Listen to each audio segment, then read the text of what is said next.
अतुल जी, आप जैसा शीतल जी कहे कि हफ्ते दर हफ्ते टिप्पणियां करते हैं मीडिया के इस चाल चरित्र पर, और खास तौर पर जिस तरह से ये नफरती गैंग कहना चाहिए, गैंग शब्द हम लोग क्यों इस्तेमाल करें, ये उनकी भाषा है, लेकिन ये एक गैंग के रूप में ऑपरेट कर रहा है विभिन्न चैनलों में।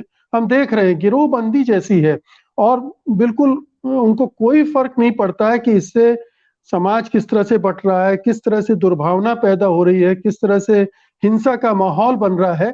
ये आप जब ये लगातार करते रहते हैं तो आप कैसा महसूस करते हैं जब कुछ भी नहीं इनके खिलाफ कार्रवाई होती? धन्यवाद मुकेश जी।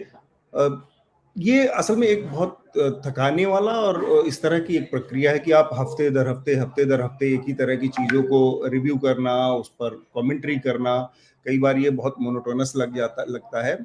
लेकिन इसके इसके पीछे दो वजहें हैं जो करने की। एक तो ये है कि वो हमारा काम है, क्योंकि हमने उसको चुना है कि भाई मीडिया के ऊपर भी एक अंकुश रहना चाहिए, उसके ऊपर एक नजर रहनी चाहिए। एक अम्बुड्समेंट तो नहीं कहूंगा मैं, वो तो अपने को ज्यादा ऊंचे पायदान पे बिठाने वाली बात हुई, लेकिन हमारे बीच से ही।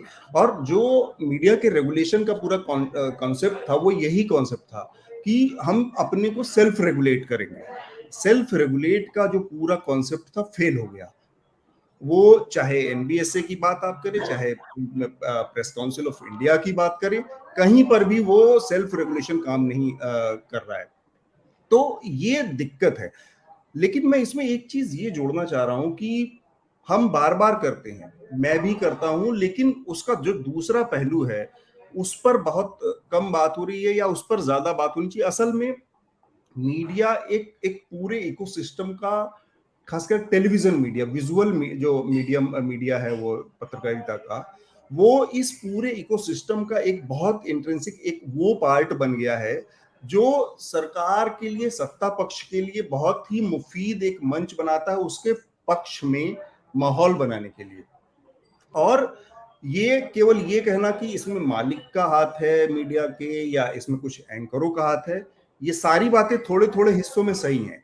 लेकिन जो बड़े पैमाने पर सही बात है वो ये है कि सरकार के उस पूरे इकोसिस्टम में ये उसका हिस्सा बन गए, इसका उसका इस्तेमाल हो रहा है, और वो सत्ता के संरक्षण में हो रहा है। जैसे एक इस मीडिया से हट के, क्योंकि इनके ऊपर बहुत बात हुई है, आपने ही बताया कि कैसे अमन चोपड़ा जैसे लोग भगोड़े भी रह चुके हैं अपने कंटेंट के लिए, उनके ऊपर सवाल। मैं जो बात कहना चाह रहा हूं कि आज एक फैसला आया, आजम खान को कन्विक्ट किया एक कोर्ट ने, हेट स्पीच का मामला है।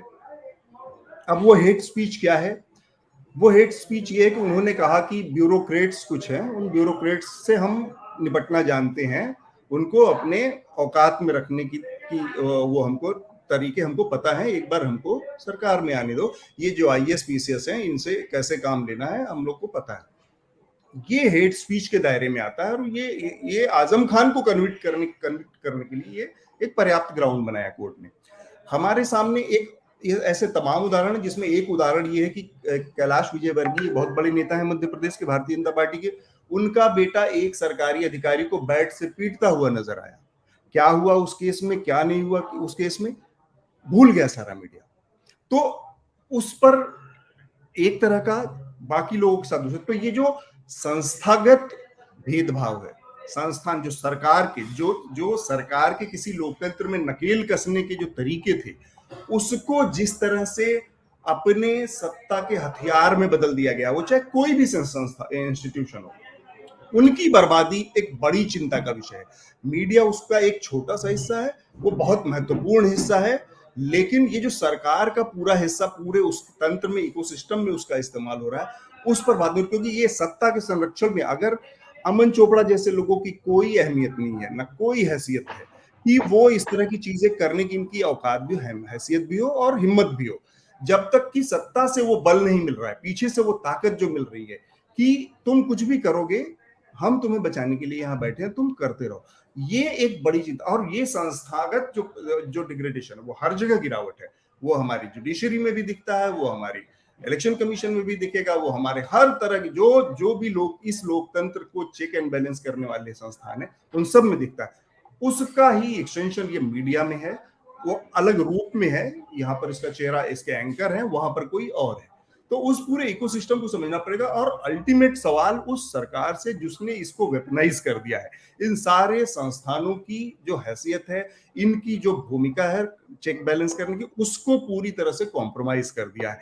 वरना जो मैंने उदाहरण दिया कि एक तरह के मामलों में किसी के साथ किसी तरह का व्यवहार सरकार करेगी, किसी से किसी तरह का व्यवहार हो रहा है। ये इस देश की आज की सच्चाई है कि कानून व्यवस्था ये सारी चीजें अलग अलग लोगों से अलग अलग तरीके से व्यवहार कर रही है और बहुत बेशर्मी से ये इस चीज का पालन हो रहा है या इस चीज को प्रैक्टिस किया जा रहा है।